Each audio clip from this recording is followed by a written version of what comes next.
First order of business is the Pledge of Allegiance. I pledge allegiance to the flag of the United States of America and to the republic for which it stands, one nation, under God, indivisible, with liberty and justice for all. Turned the wrong way. I was going to say, I did the same thing. Creatures of habit. First order and second order of business is the consent calendar. You have before you the council minutes from October 3rd, 2016, and the joint Planning Commission City Council minutes from October 24th, 2016.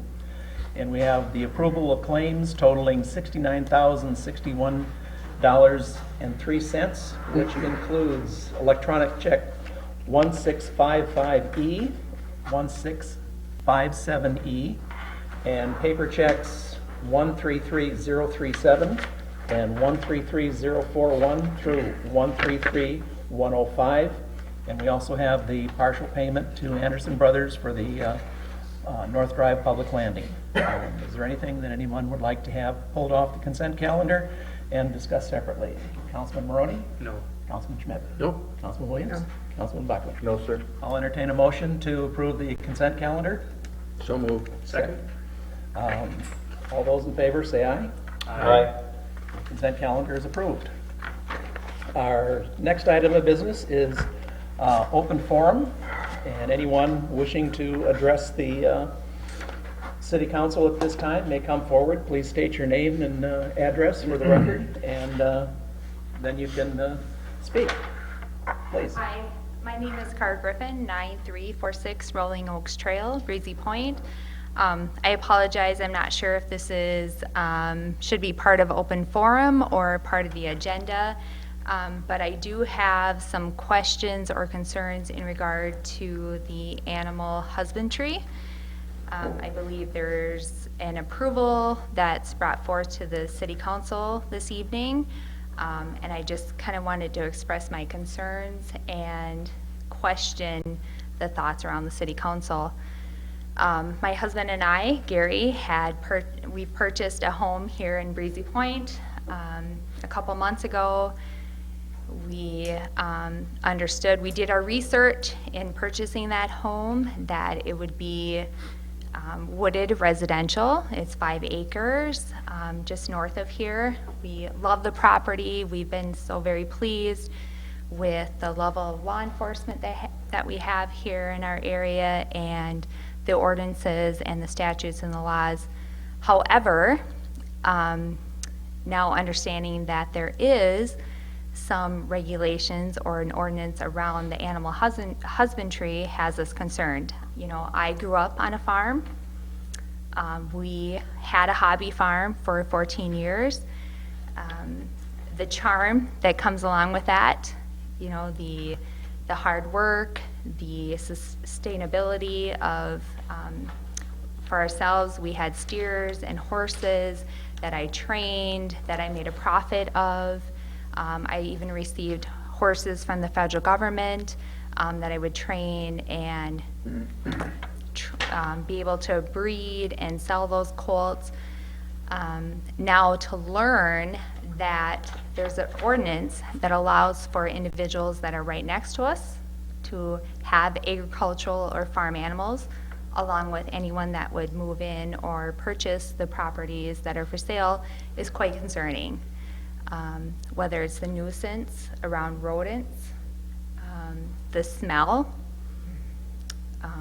the infectious diseases, along with the safety and the concern of the citizens. So I'm looking to guidance to the city council for my rights as a property owner. And I had sent an email to the city planner, Jerry, I believe last night, just kind of asking those questions to confirm what is the zoning, and then what was my understanding of the ordinance. So I'm here today, and I know that's an agenda item, so I apologize if I should wait until that's an official agenda item, or if it's okay to bring that issue as part of open forum. That's what I'm here today, to just ask the city council for guidance. Right. Just to address your concern, what we are looking at is approval of the ordinance that planning and zoning has already reviewed and had public hearings on. And so we would not be opening up the floor to discussion at that point, because like I say, the public hearing took place last month during their meeting. So that's what is before us today. Okay, so my apologies that happened last month. We just purchased and moved in July. When we looked at buying properties, our kind of contemplation was, do we want to continue with having a farm and having steers and horses and understanding what that looks like? I mean, we only had 14 acres, but however, we were in an agricultural community. We determined that we wanted to be in the city council, or the part of the city limits, so to speak, where the city council would have regulation around rules, ordinances. We wouldn't be concerned that somebody next door would be having a junkyard, a business, or a farm. Now, understanding that even though we're in the city limits, we still have those same concerns. And I know that there's been discussion around we're only going to have 2 to 3 property owners bringing 1, 2 horses, steers, pigs into that area. Well, we're in the situation that we already have an adjoining landowner, property owner, that is already wanting to bring in 2 horses. We have property for sale right next to us that an individual could move in and have that same farm animals. I don't care if it's 1 to 0. If you have a farm animal, it's a farm. It's a farm. And then we have 2 properties on the other side of us that as well are for sale and could potentially bring in farm owners. So it's a great concern to us, because that would devalue our property. And we did our research. We wanted to be in the city limits. We wanted to have that residential experience. We're zoned wooded residential. We know what farm animals do to trees and to that wooded experience. It would for sure deteriorate the property value for ourselves. And you know, speaking from a personal standpoint, I want less government. However, I see an ordinance such as this would only increase government. Well, if I can just maybe address that a little bit, the change that is occurring with this revision is actually to put further restrictions. It actually makes it more restrictive than what it was before. We did have some concerns, and we had a committee that met, and taking into account those people that, you know, have 5 acres and they want to have, you know, a few animals because they have enough room for it. We actually restricted it quite a bit from what it was before. So what you're seeing is actually a change in making it more restrictive than what it was before when we researched it. So, Mayor, can you explain to me then why 5 acres versus 10? I mean, 5, I know from my experience, is not sustainable to have, whether it's 1 horse or 1 cow. Both of those specifically are social creatures. So they survive in herds. So 1 doesn't make sense to me. It would be 2 minimally, because they are herd animals. Secondly, they require, for a horse, for example, you're looking at 1 bale of hay and 1 gallon of feed per day. That's a substantial amount to have on your property for 5 acres.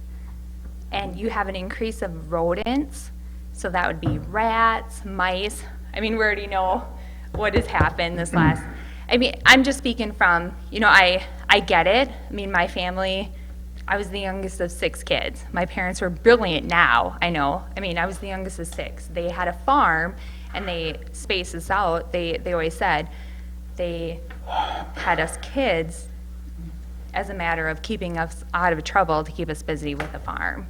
I mean, we're in the city limits. This is residential. Right, and actually what you're presenting here would have been a lot of good information last month when they had the public hearing on it.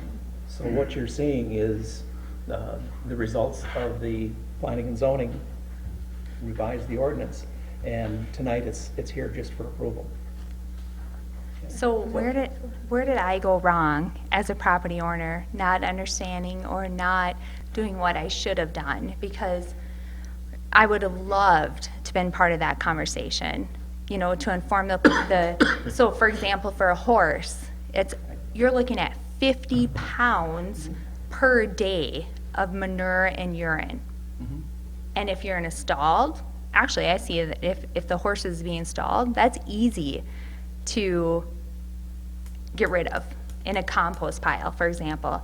However, in a pastured area on 5 acres, that's simply going down into groundwater. And where I can speak to my one neighbor specifically, my area that I own goes right up to their property line. So if they would choose to have their horse right on my property line, that 50 pounds of manure and urine, which has really I know I probably have way too much information than the rest of you want to know, but for horse manure has really high rates of nitrates and micros, that's going to go right into the groundwater.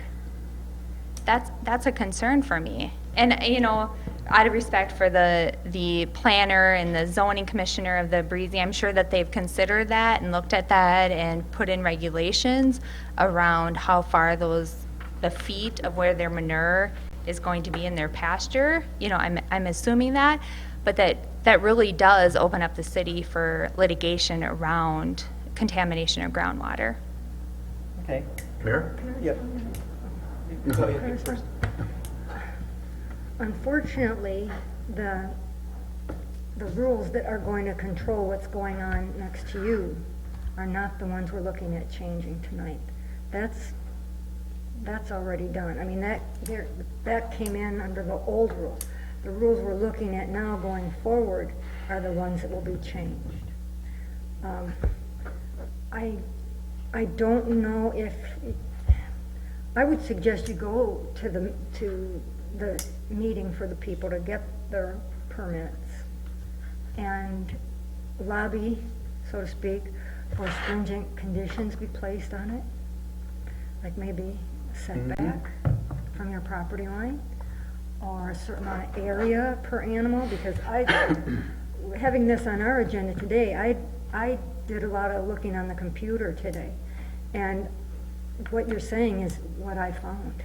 How many acres they recommend per horse, how to maintain the soil in the pasture. That's stuff I found, so I'm glad to hear I was looking in the right places. But I'm not sure you have much to do with changing what they're going to do, because that's under the old rules. We're looking at the new, more restrictive, but I think they're coming in under the old ones.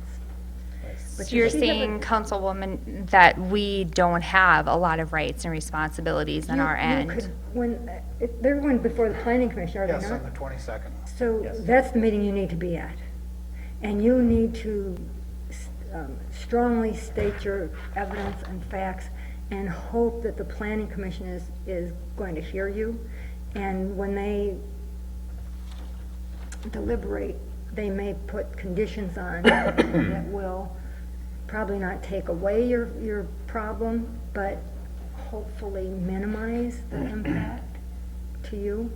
And that's really where I see you can have an impact now, because the discussion on, well, the council is looking at this revised ordinance. We can have input on that.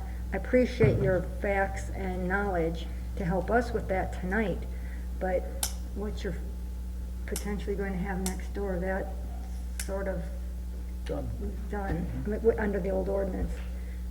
If you have other neighbors who feel like you do and would go to that planning commission meeting and present your issues from your perspective, you might be able to influence their decision on what they allow.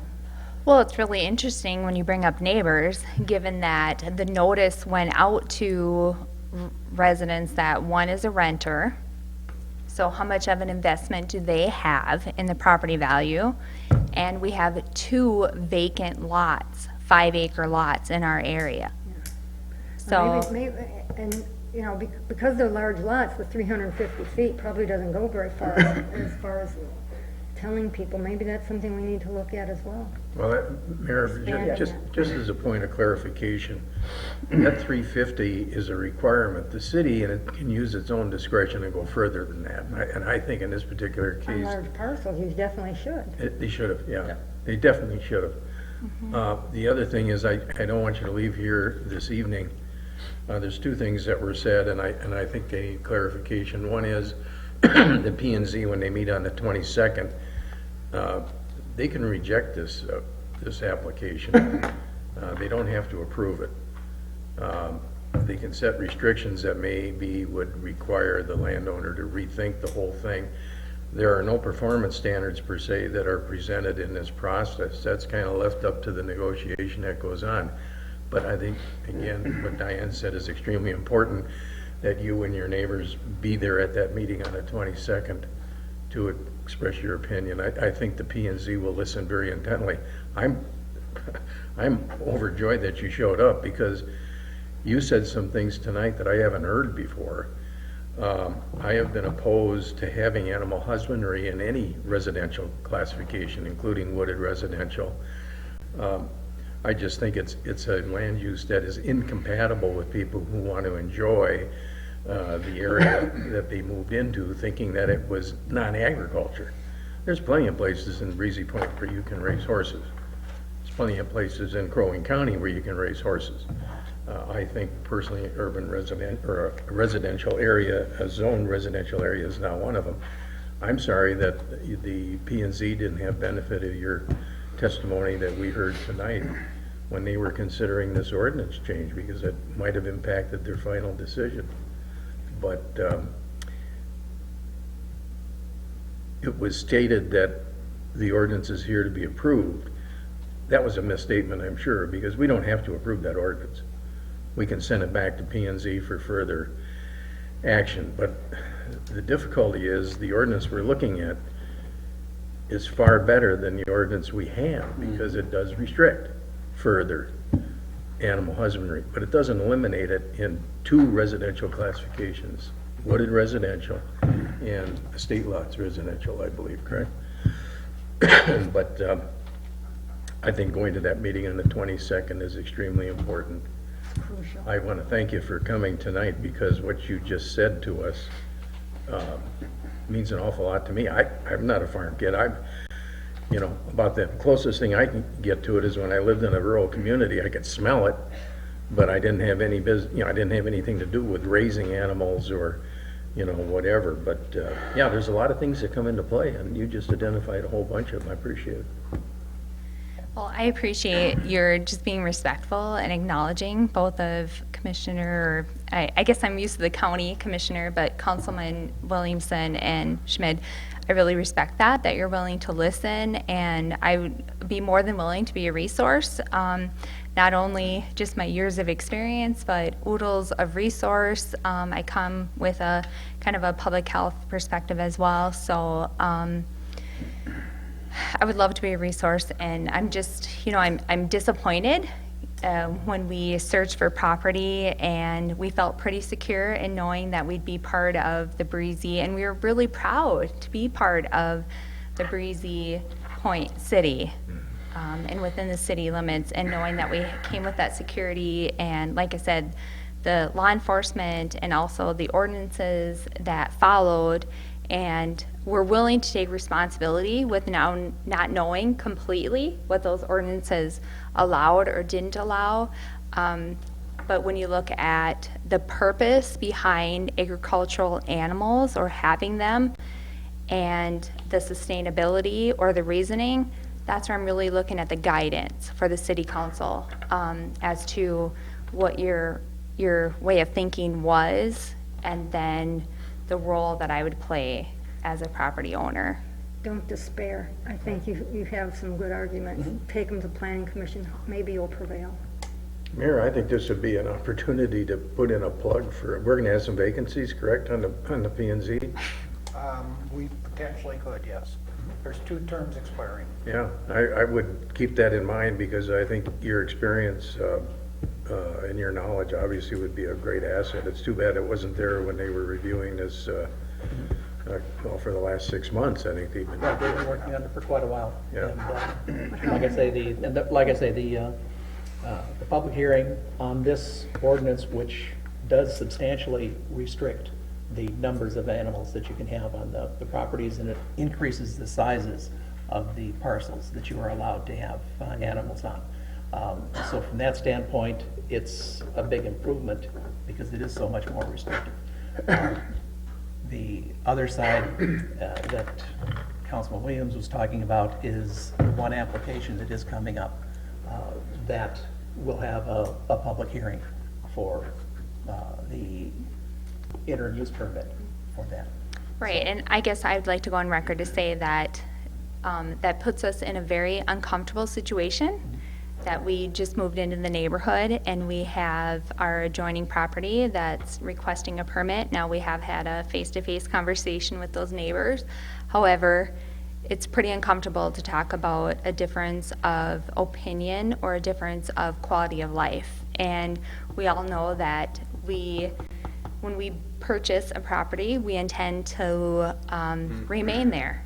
And so I would hope that this, I mean, from my standpoint is that I believe there's a due process. I respect the city council. I respect that decisions are made. But it could make for some uncomfortable situations that my personal opinion could have been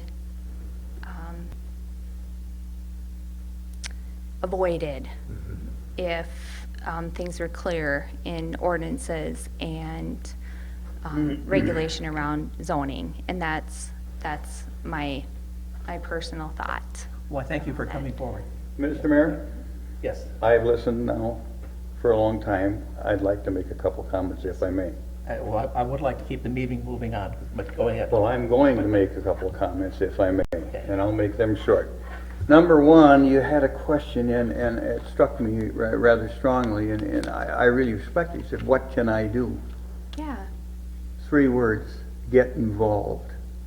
and that's why I'm here today. That's good. That's a nice start, but get involved. There's a lot of openings coming. Councilman Schmid had a very good suggestion for you. Get involved. Yep. Another thing I think that you need to know, I was involved at great length as a council person and the liaison to the Planning and Zoning Commission, having sat on 3 of those commissions to date. This animal husbandry discussion has been kicked around for as long as I can remember it. And Councilman Schmidt advised you that there was some significant tightening of those rules. Believe me, tightening. It's hard for me to deny 1 animal to somebody that has a large tract of land. We discussed that and beat it up 3 or 4 times, kicked back and forth. So, comp plan is coming up. Get involved in the comp plan. That's the best advice I can give you, but you presented an eloquent argument. Yeah, and I have great respect for that, Mr. Bacon. Am I pronouncing that? Bakken, thank you. Bakken. I have great respect for that because I agree that if you're not going to be part of the solution, then there's no point in being part of the problem. Jump in. Yeah, so, and that's what Welcome. I'm here, and that's what's really difficult. We just purchased the property in July. Yes. We did our research. We thought we were well informed, and then to learn and to receive this notice saying, hey, you want to come and talk about animal husbandry, threw me for a complete loop. Did you talk to the planner, the city planner? And I Did you did, investigate that? I did send an email. Well, how about your realtor? I sent an email, and the realtor did a really nice job of providing the covenants, for example, and providing us with the ordinances around the city. So, Well, the covenants clearly state, which I'm gonna go on record to say that the covenants, They I'm moved like, it. hey, I can't cut down. So when I hear that somebody, for example, is bringing in 1 or 2 horses, But they moved it to the 26th. It's allowed. and my understanding is, though, you would have to clear a significant amount. Remember Of this, and then I'm trees. all, another suggestion to you, remember this. The planning commission, when they hear this, as Mr. Schmidt eloquently described, there's an interim use permit on which the planning commission can control the conditions under which the application's applied for. Tightly. And it doesn't run with the land. It expires. It has a sunset. Correct me if I'm wrong, Mr. Administrator. Has a sunset clause. Goes poof. If they are not subscribing to the restrictions on the IUP, it's all over. They can cancel it and it goes away. So keep that in mind as a tool in your pocket. And the last thing, you said the planning commission was on the 22nd. Mine says the 9th. We canceled that meeting and postponed it. The 9th goes to the 22nd. 22nd? Correct. Thanks for Correct. straightening me out. No, and I received that notice as well. So can I you do this to help explain? you. No, can you explain, and I appreciate that, can you explain a little bit more around the reasoning behind that? Well, I'd like to interrupt at this point because the open forum is kind of supposed to be limited to about 3 minutes. I apologize. Okay, Mr. and Mayor, so can we've I- gone way past I that. know but- you really want to move, can I Yes. just make a few statements real Okay. quick? I really want to. Okay. I appreciate you bringing this forward. I understand about conflicts with neighbors. Keep in mind what you've said today is public and it's going to be videotaped and I know. it's out there already. Stand your ground. Come to the Planning and Zoning Commission meeting. What we have in front of us today is going to be more restrictive as it's been echoed. For example, on 2 acres of parcel, we allowed 1 horse. So it's dramatically expanded there. Expanded. The other thing that I wanted just to make you aware of is if we weren't discussing this tonight, you'd still be in the same predicament as you are going to be on the 22nd. Okay. So what we're doing, yes, the applicant that is a neighbor of yours comes underneath this. We're trying to prevent it from anybody else in the future to be more restrictive on this. And the other thing that I wanted to just touch base on is, you know, you mentioned your property rights. We also, when we discuss this, is we have to keep in mind of other people's property rights. Having a large tract of land should give them the right to be able to do what we're allowing. So that's one thing that we have to keep in mind is we couldn't restrict completely everything out of there. We have to keep in mind those who wanted to do these hobby farms, if you would, having the minimal animals. And again, you know, we've dramatically restricted it. Regardless of what we're discussing here tonight, you'd still unfortunately be in the same predicament as you are. You know.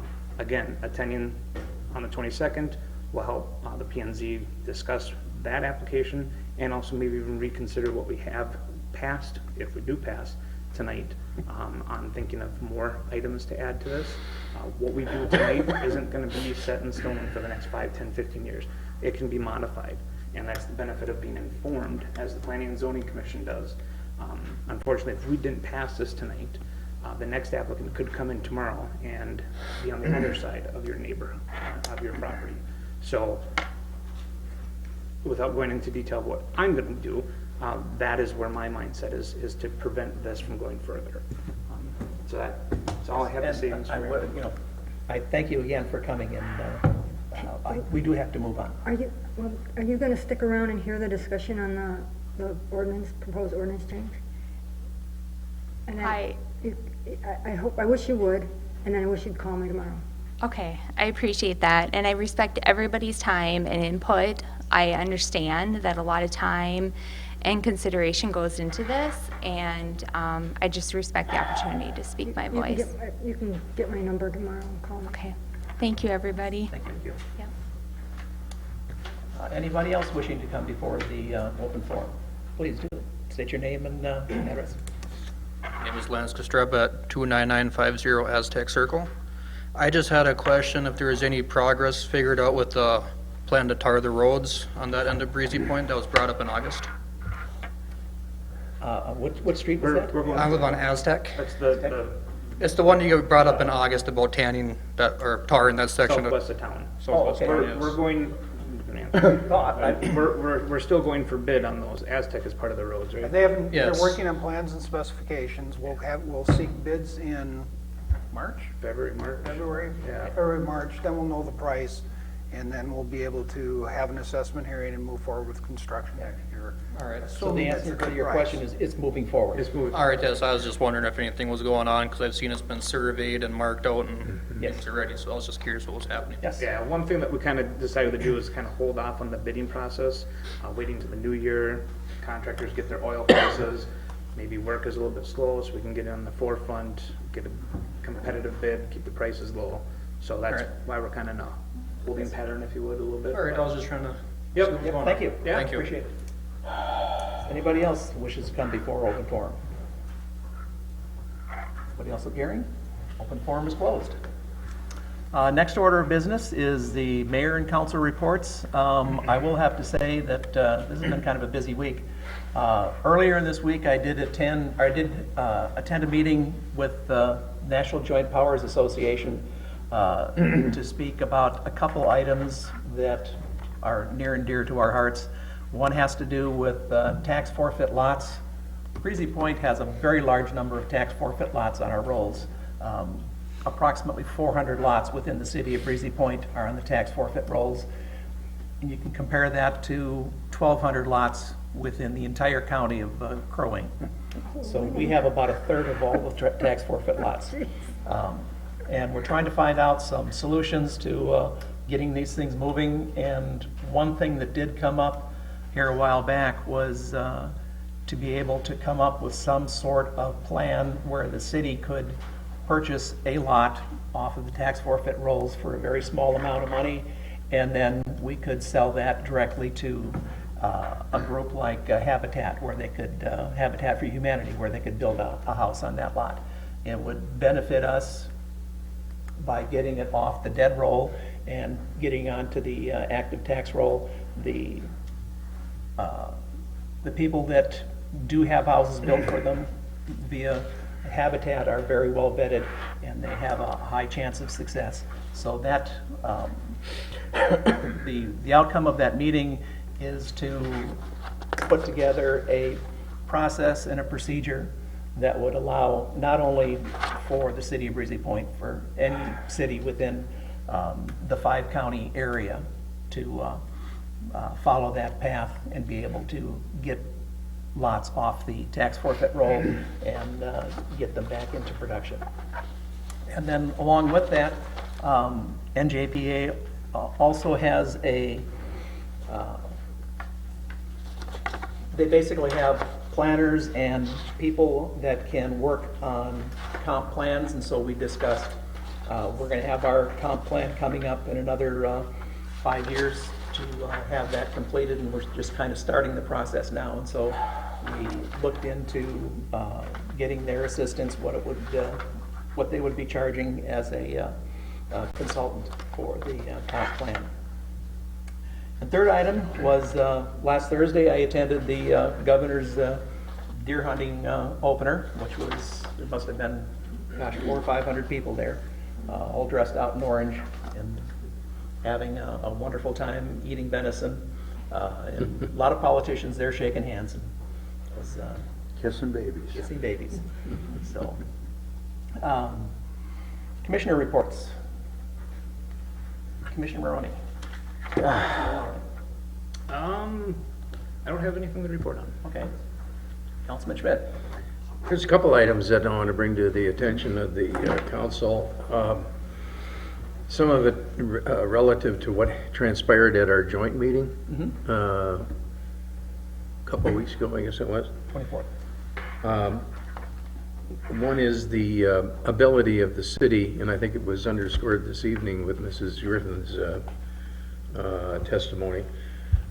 We have an issue where we're just not getting the word out when important things like this ordinance and matters that are coming to the P&Z. I understand that, you know, we do have a website and there is a blog and, you know, whatever, but there's gotta be some kind of a, notice provided to the folks who live here that, you know, that's a place they're gonna have to go to get their information, because it's painfully clear, I think, to those of us who've been around for a while, that we don't provide a newsletter any longer to the residents. We don't send out a newsletter. I think we used to do it twice a year, didn't we, at one time?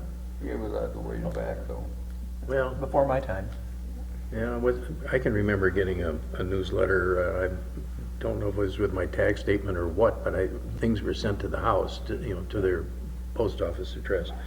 And that's not occurring. The other thing is, in regards to this notice, providing notice, I think the council's got to get a lot more assertive with its staff and just say, you will provide a notice that goes beyond the 350-foot limitation, and use some reasonableness here. I mean, in this particular case, Mrs. Griffin brought to our attention this evening, is borders on the absurd.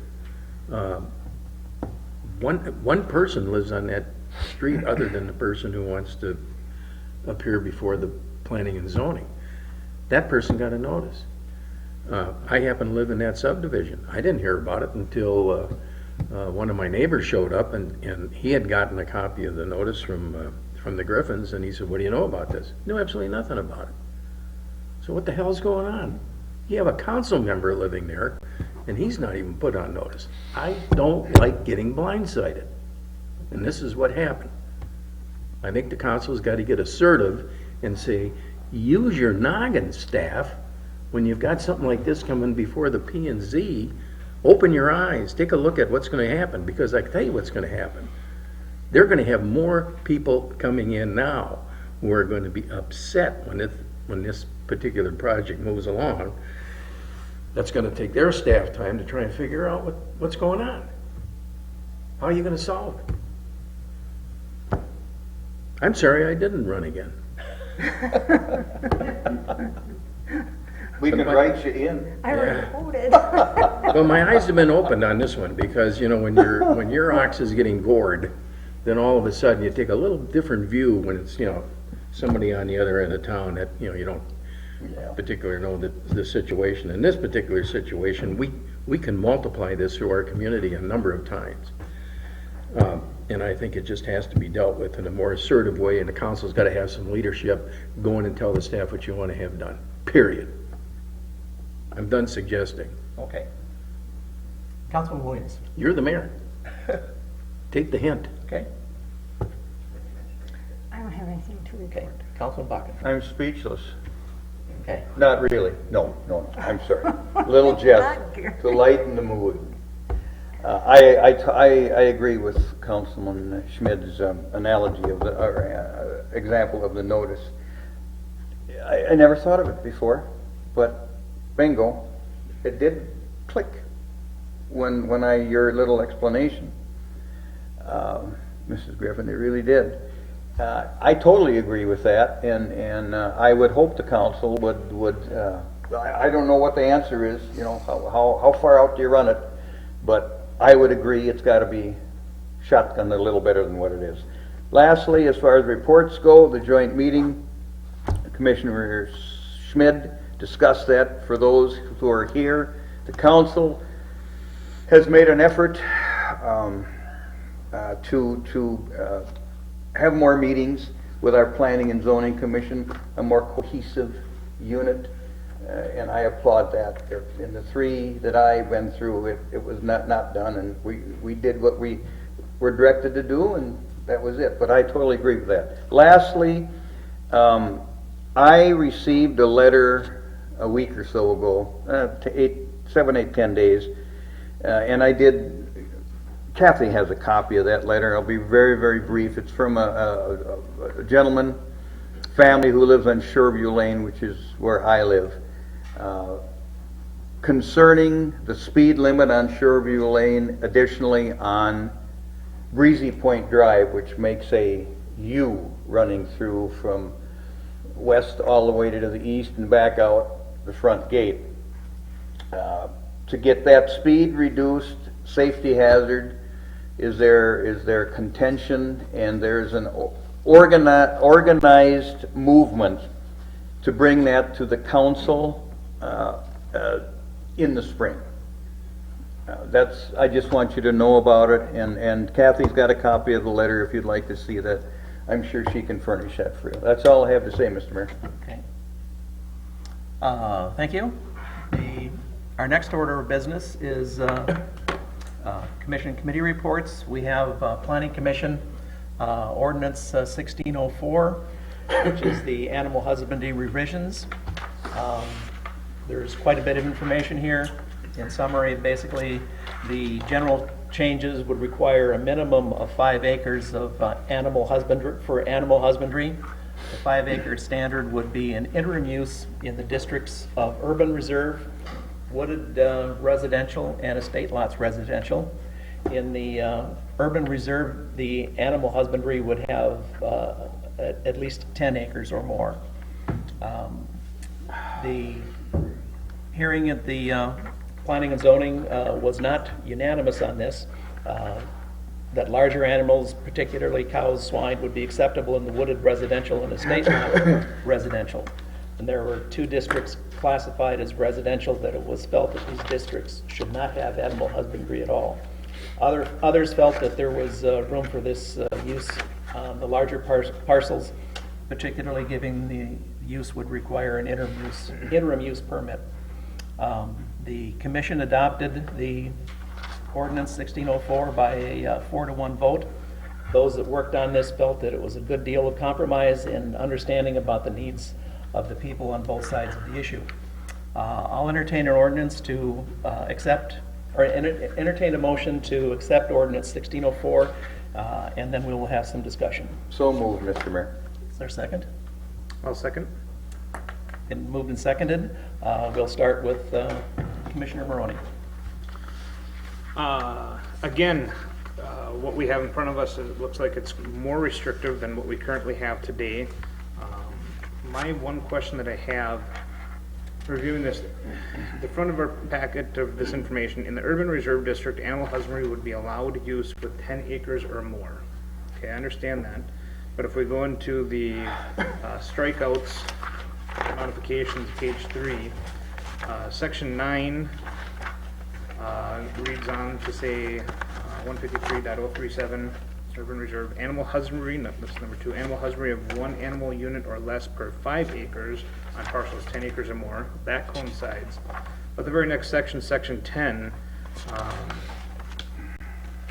it states that animal husbandry 1 animal unit or less per 5 acres on parcels between 5 and 10 acres. I'm a little confused on that language. That should have said interim use, 5 to 10, between 5 and 10 acres.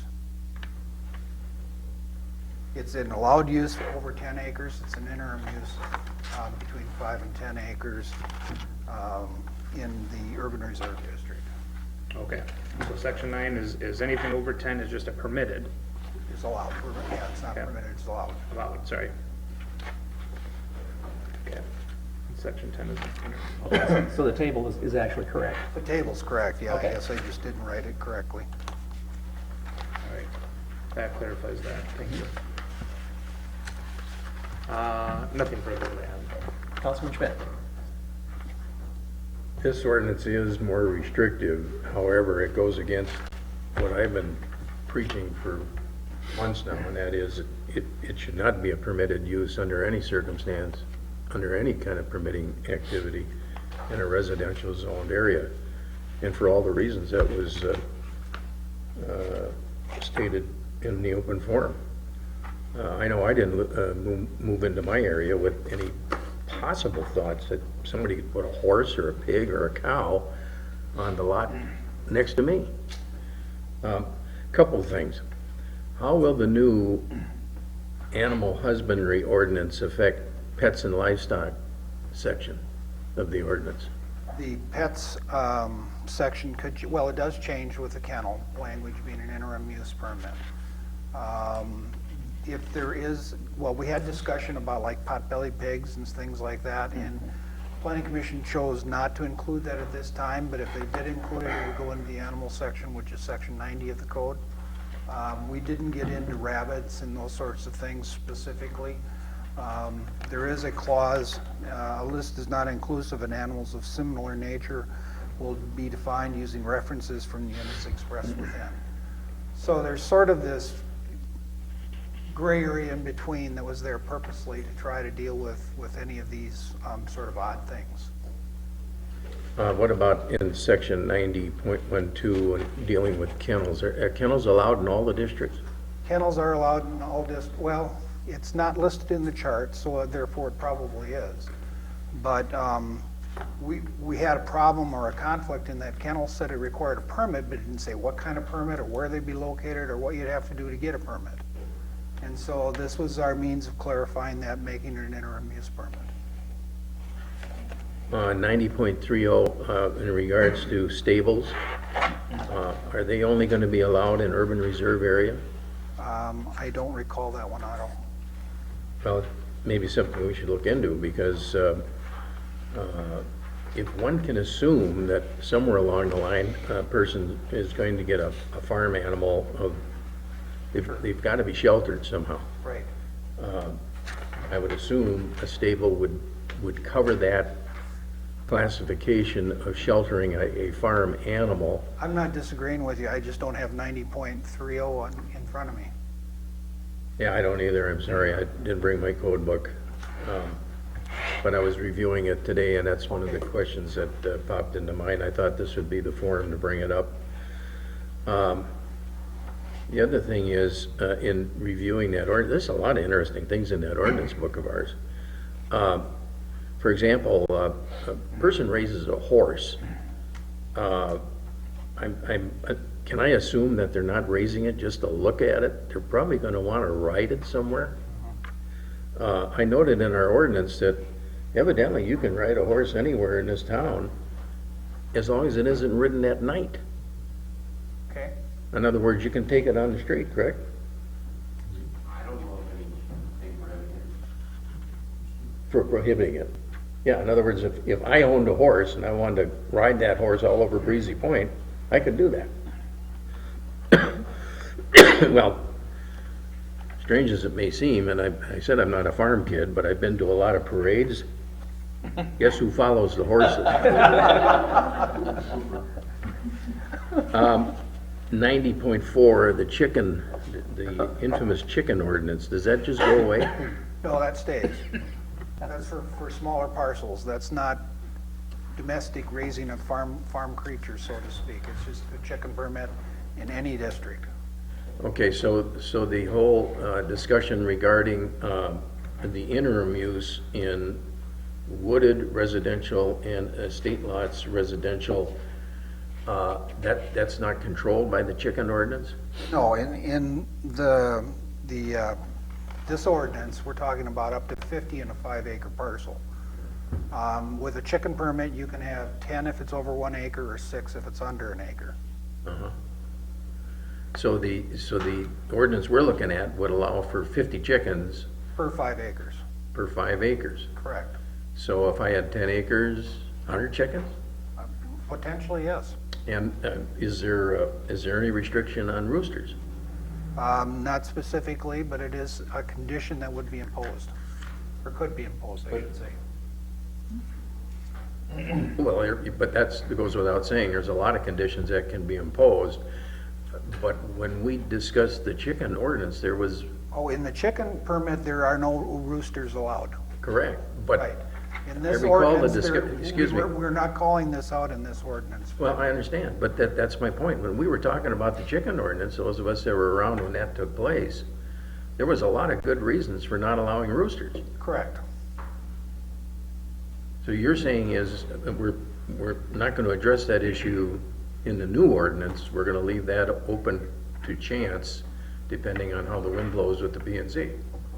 If a person is interested in raising chickens, they need a rooster. Exactly. Yep. That much I knew. Okay.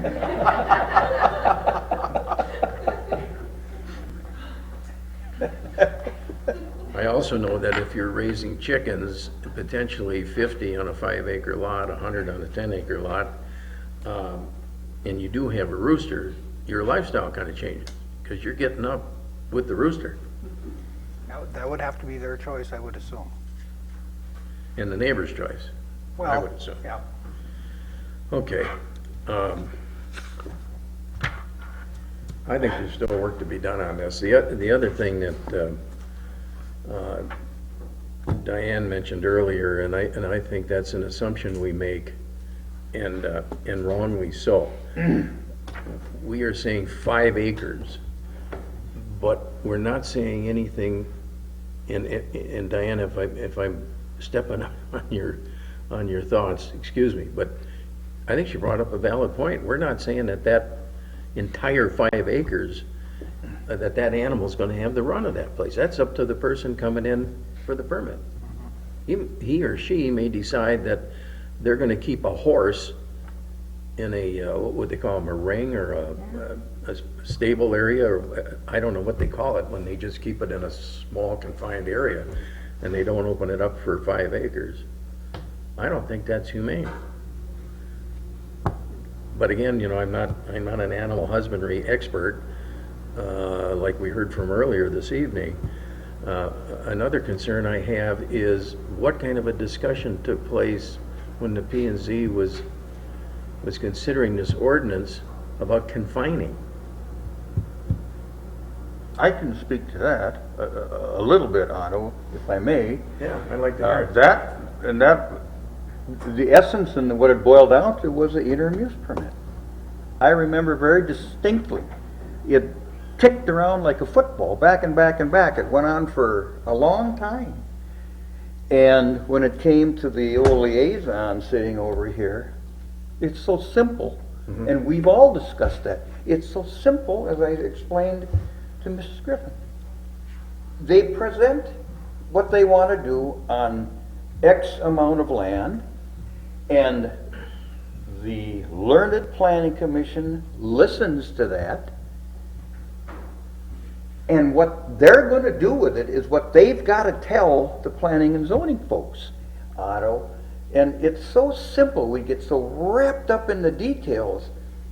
You control it with the interim use permit. It's a beautiful instrument. You know, what are you going to do? You're going to pen it? You're going to cage it? That's a cruel. I agree with you. They make the decisions. Yes, you can do it if you do this. And if you don't want to do that, you don't do it. And by gosh, it runs for 3 years, whatever an IUP runs for 3 years, I think. It's whatever you decide. 1 year back to review it. And if they're causing problems for Gary Bakken, I'm going to be here. And it's going to be revoked. Thank you. Sorry, Otto, I got so lengthy. No, that's okay, but the reason I bring that up is, again, my experience has been that when you're attempting to keep an animal like a horse or a cow within a certain confined area, you generally use barbed wire, an electric fence, or a combination of both. I don't think a horse is all that concerned about with somebody that puts up a picket fence. I mean, if the horse wants to go through a picket fence, that horse is going through a picket fence. I'm not so sure that we're going to find much success of keeping a farm animal confined in 5 acres, 10 acres, or whatever with anything less than barbed wire and electric fence. Now, what I'm saying is, think about it. This is a residential area. There are kids running around. And kids are kids. Kid goes over and touches an electric fence, they're not going to come back. They're going to go home crying and whatever, and guess who's going to get a call? Just saying, folks. Councilman Williams. Okay. Like I said, I did a lot of reading on the computer today, and it's the issue of how much space the animal gets. I brought up with Joe and Jerry, because the way the ordinance says you have 5 acres to have a horse, or whatever, how many acres, sort of the assumption that goes through our mind is that the animal's going to get a big chunk of that, or maybe all of it. We're not thinking that that animal could be penned up cruelly and, in essence, make a feedlot right where that animal is. And I would like to see also some performance standards, because if you're going to pen an animal, we should be humane, requires a certain amount of space per animal. I agree. What I found on the internet was that a horse should have at a minimum 1 acre, preferably 1.5 to 3 for one horse, if you want clean pasture and to maintain it. I would also like to see if we could have performance standards that say how far from a property line you can pen your animal. Because you have 5 acres, probably you're going to put it right on the edge and keep the rest of your land for other uses you want. If we required it to be central to the property, that would help the neighbors. But without performance standards that would be carried forward. Otherwise, we're relying on each new planning commission, which can change dramatically from year to year when you have new members. There's no consistency. And there is a learning curve that, we've made decisions and we got stung on them. So there's a learning curve. So when you have a new turnover of people, council, planning commission, they have to come up to speed. And you get bid again. And it's hard. It is very hard. So I'm going to ask a question. I'm going to vote no on this animal husbandry. Until we get a new one that would be satisfactory and would address some of these concerns that have been brought up by the resident and basically Ottawa and myself, could we put a moratorium on animal husbandry permits, whatever you want to call it, so that we don't have a flood of them trying to squeeze in under the wire? I think we can, but I'm not exactly sure of the procedure, and I can get back to you at the next meeting. Well, is pretty that sure going to we be timely enough? Otto's predicting a flood of people potentially coming in. Will that be timely, or? I need to talk to the city attorney. I don't know what else to tell you. Okay. We did have that moratorium on Adult use. adult, While we were, But wasn't that because we didn't have anything? Yes, right. I don't know if we can, that's right. I don't know, We had 0. because we have something, I don't know if we can, I don't know. there must be a way that we can. Well, I believe we can, adjust but I need to our- talk to the city attorney Yeah. about how. So those are my, and I would like to see performance standards and probably with input from knowledgeable people on what's reasonable for the animal, for the people, and maybe by the time you create performance standards, maybe an animal as big as a horse could not fit on 5 acres.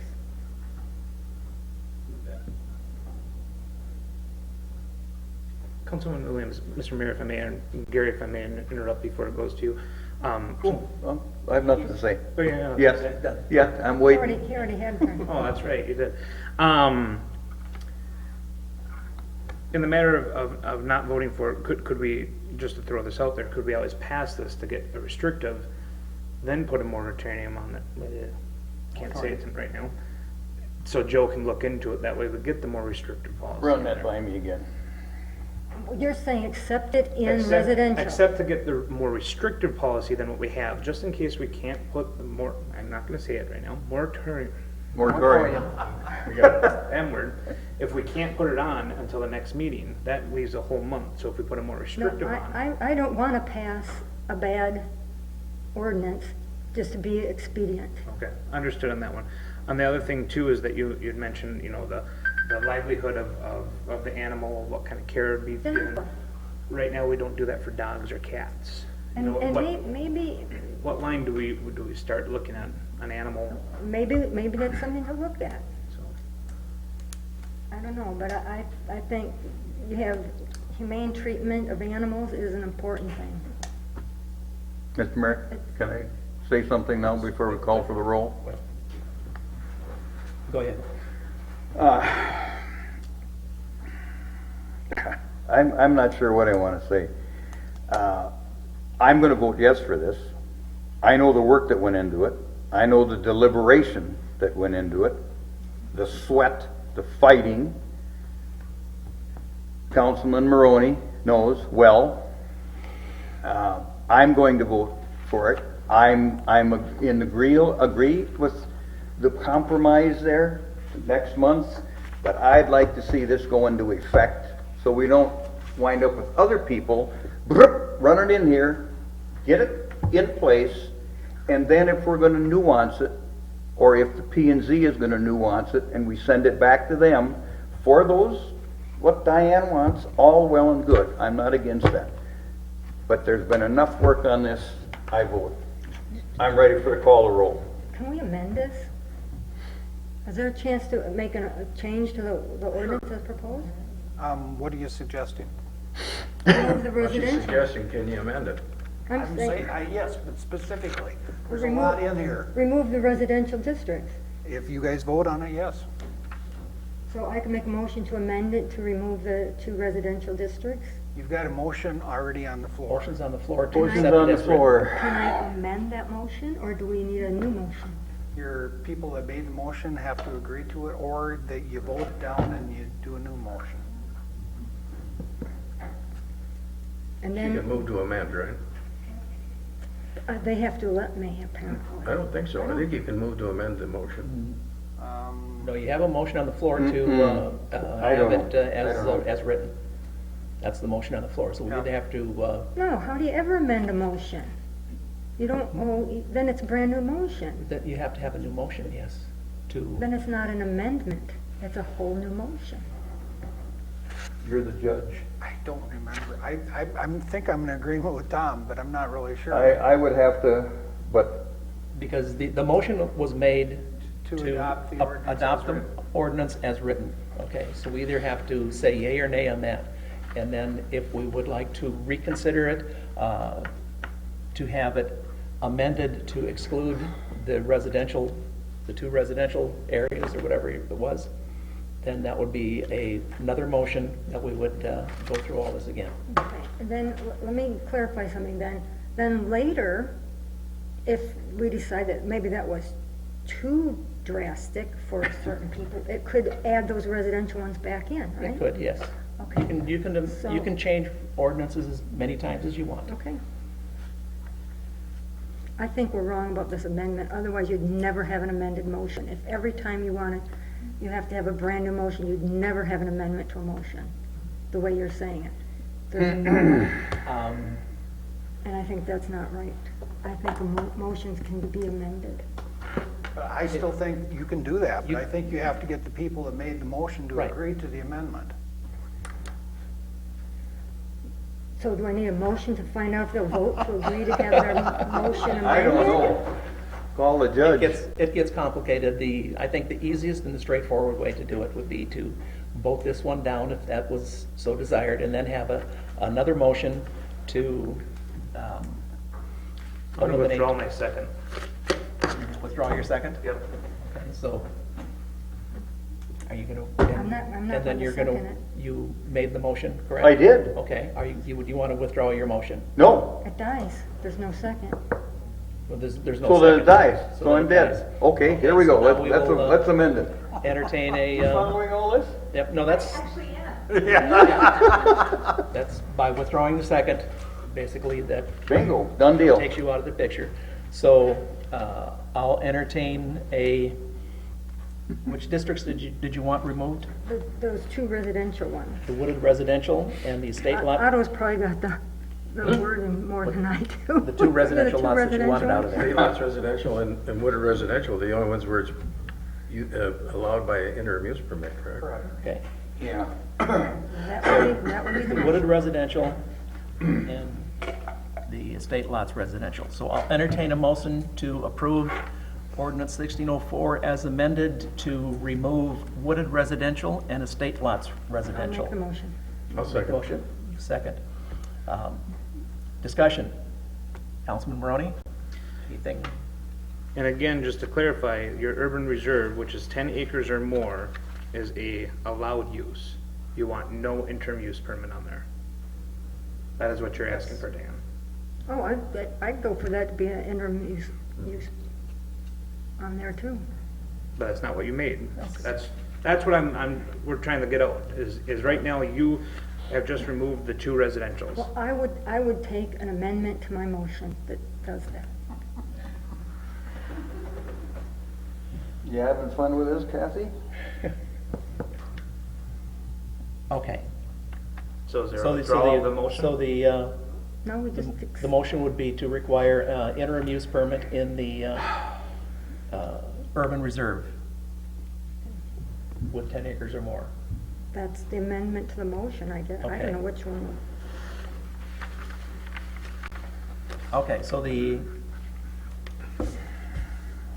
motion would be to remove the wooded residential and estate lots residential and require interim use permit in the urban reserve. Yes, Is that correct? that- Okay, that's the that's, so motion on that's that. gonna be your motion, and would that be Second. acceptable for the second? And things would have to be corrected in the table and, the, Well, just as a point of clarification, before it became urban reserve and we called it agriculture, it was an allowed use. Correct. This is the same thing. Well, actually, we're being more restricted because in the urban reserve of the district, IR. 5 acres, it requires an interim use permit, but it's still the old agricultural zone. So over 5, or over 10 acres, it's an allowed use.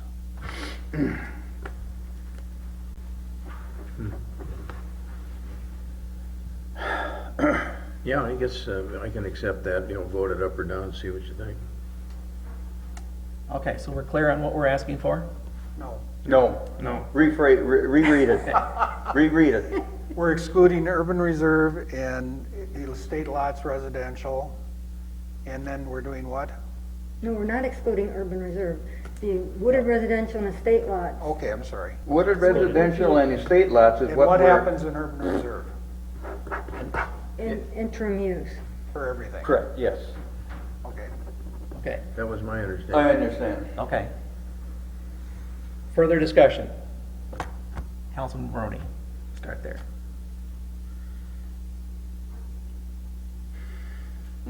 We're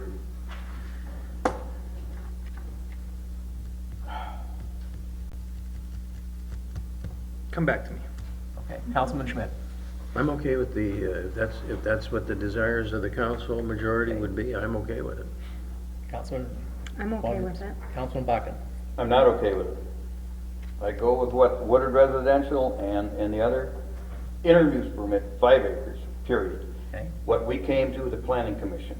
And I totally agree with Diane and Councilman Schmidt on finessing this down the road, tightening it up. All for it. My vote is no. Should we call a question? Councilman Maroney, back to you.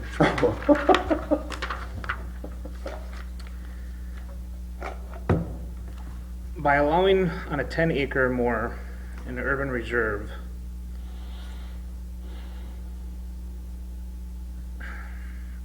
I fear taking away the rights of those in the wooded residential as it stands, because that wasn't allowed use, unallowed.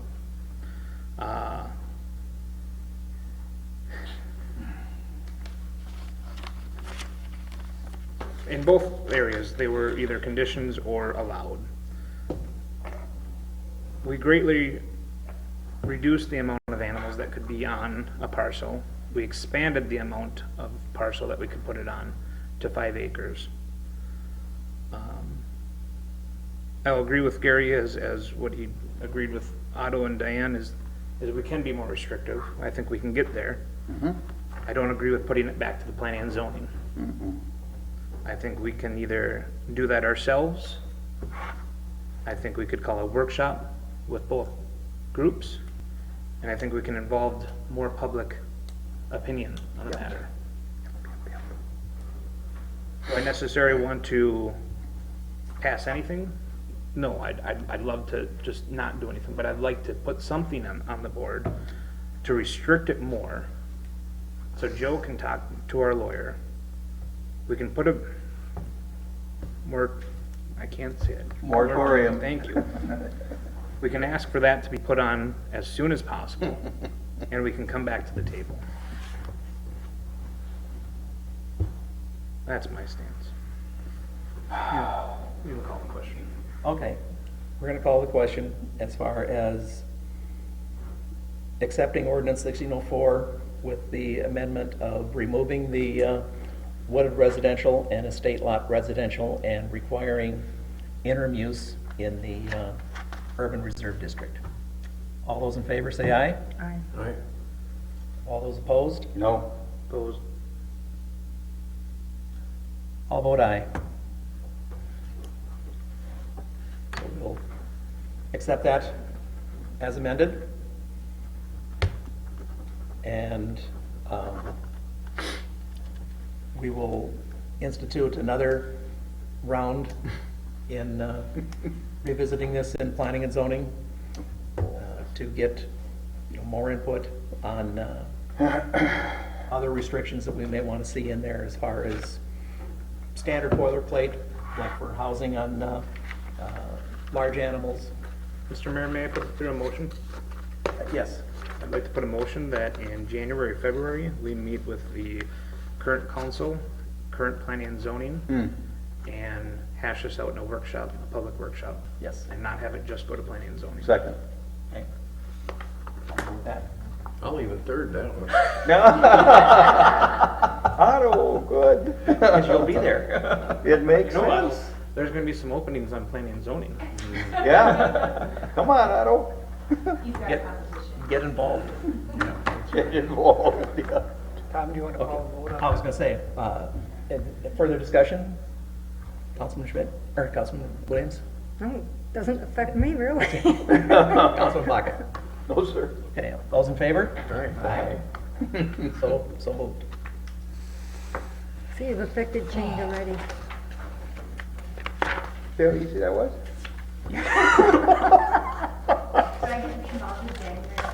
Absolutely. Public workshop. Yes. That is why I made sure it was public. Yes.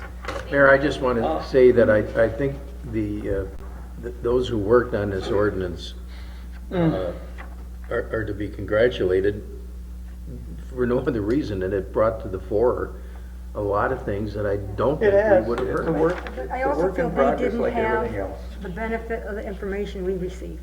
Yeah, that's right. Next order is summary of ordinance 1604 as amended, publishing. So moved. Second. Those in favor? Aye. Aye. Publish the summary ordinance. Next order is wage increase for non-union employees for 2017. The Personnel Committee met and discussed wage increases for non-union employees. The Personnel Committee decided to recommend the same increase for the non-union employees that the union employees got.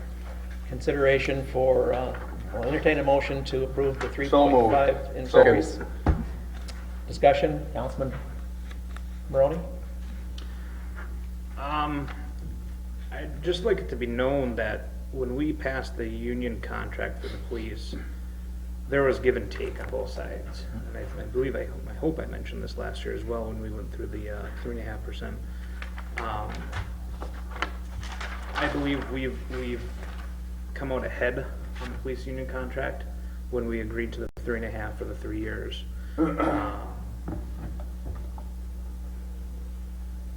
To continue that path, I'm not so certain that a 3.5 is, I think it's always warranted. I think staff does a wonderful job, but to stamp it at 3.5 due to the fact that the union contract says 3.5, I have a hard time with. I was on that negotiating committee. There was give and take. This is the give that we did. The take is something else. I don't think we need to discuss here. So that's what I wanted to say. Councilman Schmidt? I was opposed to the 3.5 when it came out. You can go back in the minutes, and I'm not going to restate them, but I think the council made a commitment at that time that it was going to follow suit, that it would be 3.5. The normal discussion usually revolves around cost of living, and from what I can gather, well, I can tell you what the cost of living is going to be for those of us on Social Security. It's basically nothing. So, but hats off to the staff. They do a wonderful job. 3.5 isn't, a whole bunch, but it's going to be a heck of a lot more than the average bear is going to see this year. So, enjoy it. Councilman Williams? What is the COLA? Isn't that set by isn't that a federal thing? Yeah. Do you know what Federal that cost of number is? living allowance, Yeah, do you know what that is this year? .2, I think it was. It was about 0.2%, .2. something like that. .2, I can guarantee you. Is it? .2. Yeah, that's the other side of one. Yes, I know Right, that. Maury? On the bottom side of one. I have nothing to say, Mr. Mayor. Okay, I'll call a question. All those in favor? Aye. Aye. Those opposed? Aye. The motion is approved. Next one, I have kind of a hard time. I was reading through all of this on the roads. And should I turn this over to the roads committee to kind of explain this to me? As far as what we're doing here? Yes, I would love to speak on that. I think Michael was a driving influence on this. Well, I'll just say this, it does become kind of problematic when you talk about it on March 2nd or something, and then we realized that there were some things in the mix that had to be taken care of. I think Joe mentioned that in his note, that we had to wait for certain things to materialize, which Right. I think at our last meeting, we got that agreement Yes. with Ideal Township. Ideal Township. So that was kind of the last nail that had to be, Okay, so the ideal agreement is factored into this now? It's in the agreement. Okay. Yeah. So I know that this thing goes way back. Yes. When it was first derived, I think it's fair, I think it's equitable, and, we did look at it back on March 2nd. I don't recall, Michael, if you do or not, that there was anything really that controversial. No, We saw in We sat down, the four of us, Joe, Otto, and I, and we really hashed out a lot of details to get us to this point. Well, I can tell there was a lot of work that went into this. It was a lot of obviously. work back in March. yeah. The write-up was very substantial. And It must have been a cold day, because we didn't want to leave. We got her done, yes.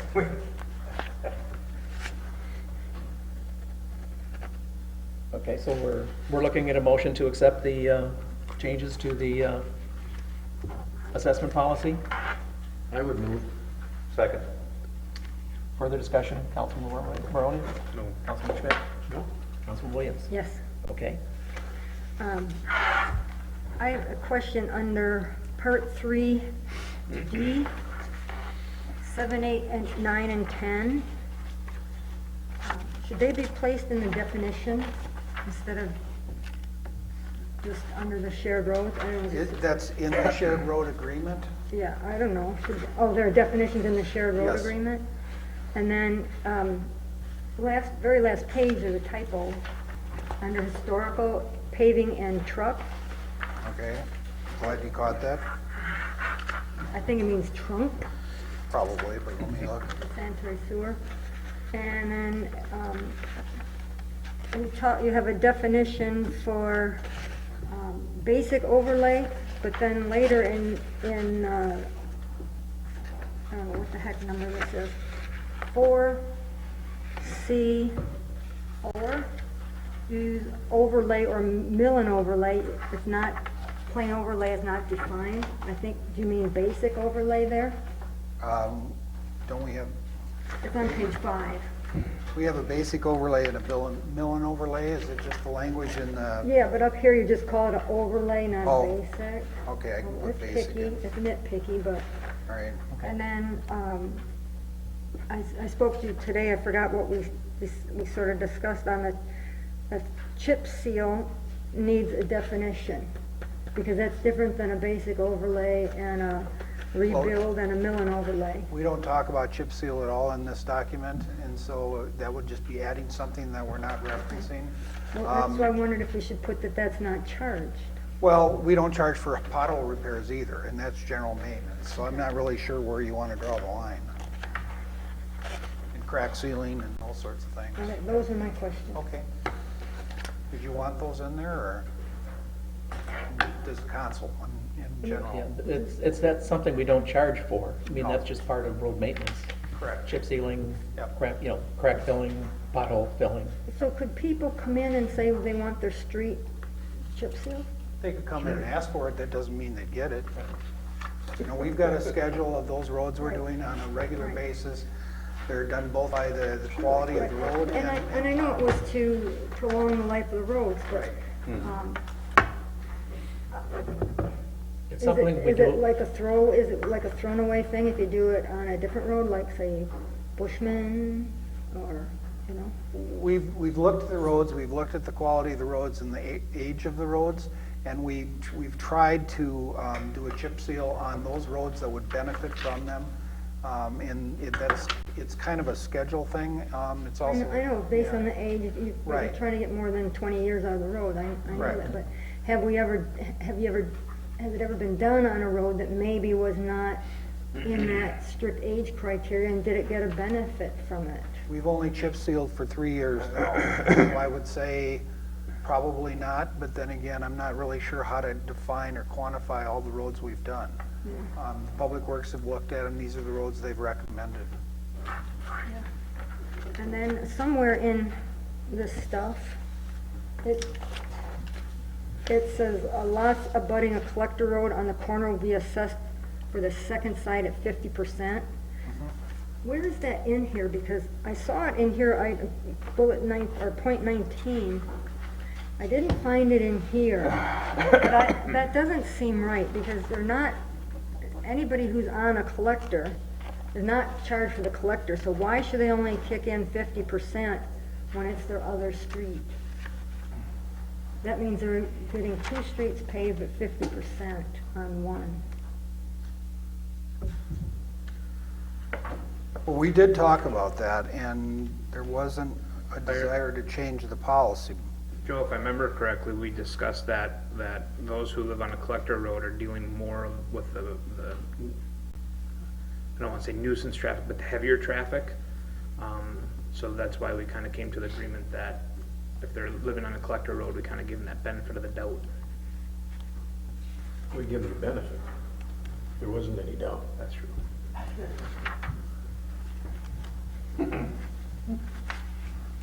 I think I brought up the question because we had the way it was set up to begin with was the access lot was assessed at 100%, and then second lot was assessed at 50%.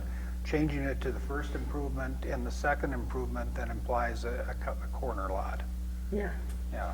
I follow that, but I don't see where, anyway, it wasn't. I think it was just the question was raised, but Okay. it didn't change Not- the policy. Right, okay, I couldn't Okay. find it in here, thank you. Okay, it's been moved and seconded that we approve the road improvement policy as shown here. All those in favor? Aye. Those opposed? The road improvement policy is accepted.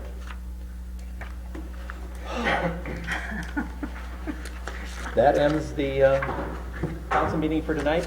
Council members, don't forget, on November 14th at 3 p.m., we have the special meeting for the election certification. We are adjourned.